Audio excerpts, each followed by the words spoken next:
9 de la mañana con 4 minutos, estamos en ampliación de noticias a través de RPP, La Voz del Perú, Fernando Carballo, Carlos Villarreal y quien habla Mónica Delta. Hemos tenido en las últimas semanas varios pronunciamientos de la Defensoría del Pueblo, del defensor específicamente, el doctor Walter Gutiérrez Camacho, y hoy está vinculado este pronunciamiento a la posible promulgación de la insistencia o por insistencia del Parlamento de esta iniciativa que fue aprobada, fue enviada al Ejecutivo, fue observada, ha regresado, que tiene que ver con un retiro masivo de aportes realizados al Sistema Nacional de Pensiones. Ayer el propio Premier ha comentado esto, ha hablado del tema con el presidente del Congreso, ha pedido que se busque una fórmula que no afecte de la manera que está prevista si es que se aprueba por insistencia esta circunstancia.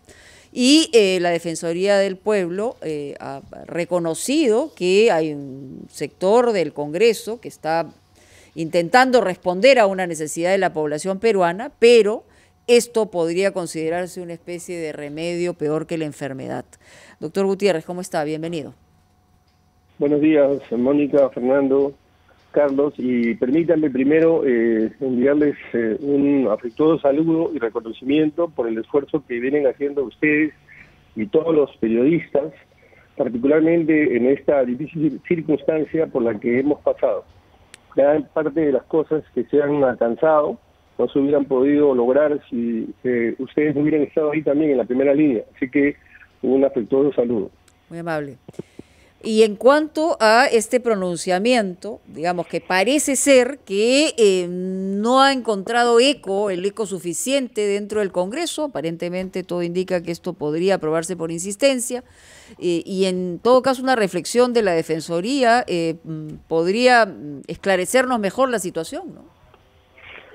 Permítame decir tres cosas en relación al comunicado y a la situación que se va a generar como consecuencia de la promulgación, de la eventual promulgación de esta ley. En primer lugar, hay que reconocerle al Congreso haber puesto un tema en la agenda, haber evidenciado que en efecto hay un problema en el Sistema Nacional de Pensiones y particularmente en la ONP. Y también identificar que en este contexto también hubiera sido deseable que un grupo de personas que forman parte del sistema puedan de alguna manera verse beneficiados.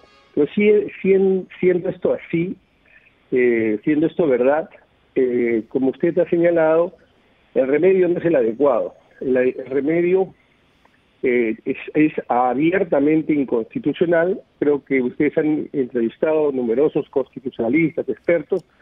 Sumariamente diremos que no se ha entendido el concepto mismo de la intangibilidad de los fondos, que tiene que ver con el hecho de que básicamente esos fondos son un flujo, es una solidaridad intergeneracional, es decir, los jóvenes de hoy aportan a los pensionistas de hoy y mañana los jóvenes del mañana aportarán a quienes a su turno se convertirán en pensionistas. Esa es la razón por la cual justamente ese fondo es intangible. Intangible significa que no se le puede dar otro destino, otro fin.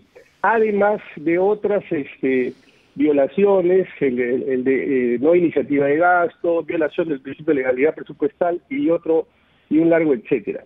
Pero el tercer tema que quiero abordar creo que es el más preocupante. Y es que esta norma no solamente va a afectar a los pensionistas, los grandes perdedores van a ser los pensionistas, sino 32 millones de peruanos. ¿En qué sentido? Hasta la fecha, la pandemia, el costo de la pandemia ha significado cerca de 24.000 millones de soles. La cifra que nos alcanzó el día lunes la ministra de Economía en el Consejo de Estado. El costo de esta ley, si se llegara a aprobar, tal como ha sido diseñada en el Congreso, será cerca de 16.000 millones de soles. Es decir, casi como una nueva pandemia provocada por esta impericia en el Congreso. Entonces, es terrible lo que va a pasar. Créanme que no exagero. El costo, además indirecto, podría ser aún mayor. en los próximos años el país va a necesitar endeudarse. Esto es inevitable, porque estamos en una situación financiera que no era la que teníamos antes de la pandemia. Bueno, y digamos, los fondos de compensación que tenía el país ya se fueron. Que ayer por lo menos leía un artículo que solamente queda 1 millón de 5.000 millones. Entonces estamos hablando de cosas sumamente serias, ¿no? Sí, por eso. Mire, a ver, permítame explicarlo de esta manera. Cuando un banco le presta a una persona que tiene dificultades financieras, o no le presta, mejor dicho, o si le presta, le va a prestar a un costo muy elevado. Esto aplica también para los países. Si el Estado emite bonos, o no van a tener la demanda que al inicio tuvieron, o van a ser aceptados, ¿no?, a intereses muy altos. ¿Esto qué significa? ¿Por qué a la Defensoría le preocupa esto? Esto significa que no va a haber dinero para la salud, no va a haber dinero para la educación, no va a haber dinero para la seguridad, no va a haber dinero para el cierre de brechas de cobertura de agua, no va a haber derechos. Por eso le preocupa enormemente a la Defensoría del Pueblo. Entonces yo creo que tanto el Ejecutivo como el Legislativo tienen que hacer un esfuerzo por cumplir la Constitución, el mandato de ponerse de acuerdo, de colaborar, de hacer realidad los derechos y no horadar nuestras posibilidades económicas y también la institucionalidad, que manda una señal muy mala a quienes en el futuro pudieran coberturarnos con crédito. Doctor Gutiérrez, buenos días. Hemos comprendido los argumentos que usted está haciendo patentes, que se dirigen a sostener que este proyecto de ley adolece de vicios constitucionales, cosa que usted había prevenido ya. Ahora bien, si esta ley sigue su curso y es promulgada y entra en vigencia, ¿qué puede hacer la Defensoría, que es una de las pocas instituciones que puede presentar ante el Tribunal Constitucional un recurso que suspenda su aplicación? Es decir, ¿qué es lo que prevé usted si es que desdichadamente llegáramos a constatar que sus advertencias no son oídas? Bueno, si la norma se llegara a aplicar por insistencia, ya lo hemos dicho con anterioridad, desde nuestro punto de vista, esta norma no es autoaplicativa. Y aun cuando se aprobara con celeridad el reglamento que establece la propia norma, materialmente también es de difícil aplicación, dado que los registros o no existen o están desactualizados y se necesitaría un largo proceso para que recién se aplique. En el entretanto, ya el Ejecutivo ha anunciado que va a presentar una acción de inconstitucionalidad. Lo que va a suceder es que esta norma va a ser declarada inexorablemente inconstitucional y desde luego nosotros nos vamos a constituir como amigos en ese proceso de inconstitucionalidad. Doctor Gutiérrez, sin embargo, ayer ha habido una reunión del presidente del Consejo de Ministros con el titular del Congreso, también ha estado la ministra de Economía. ¿No cree que esta situación puede ser un signo importante para quizás tomar otro rumbo en esta situación y buscar mejores alternativas que el aprobar por insistencia esta ley que es inconstitucional? Desde luego, es que ese es el camino. Ese es el camino. ¿Pero le ve posibilidad, Congreso, teniendo en cuenta y conociendo, digamos, el tema entre el Ejecutivo y el Legislativo? ¿Le ve posibilidad? Hay que hacer un esfuerzo hasta el último minuto, porque hay que hacer comprender al país, a las instituciones y en especial al Congreso, que el rol del Congreso no es solo dar leyes.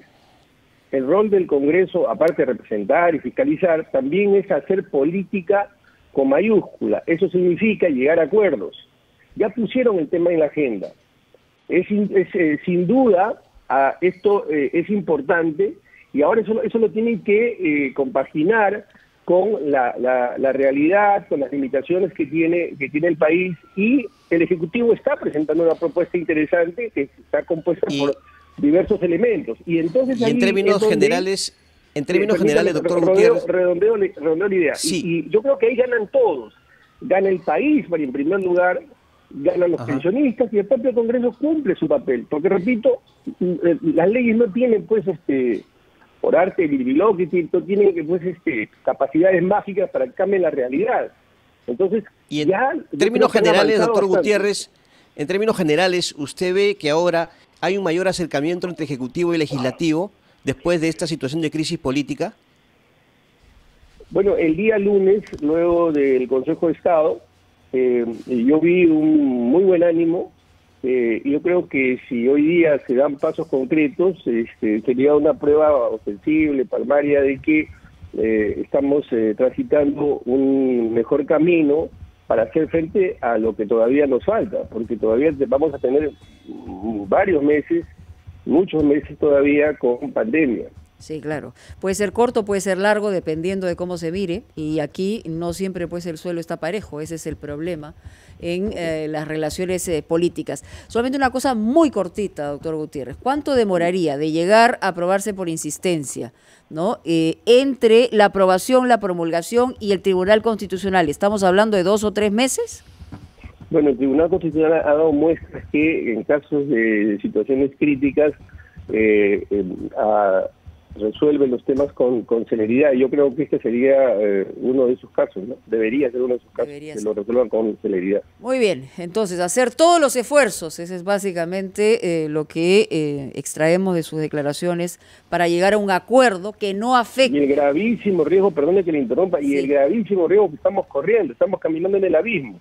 Sí, bueno, pero en realidad es una iniciativa pues popular y ese es el problema de fondo, cuando uno comienza a decir una cosa que la población toma como probabilidad y no se da cuenta del impacto económico que pueda tener. Muchísimas gracias, vamos a una pausa y ya regresamos.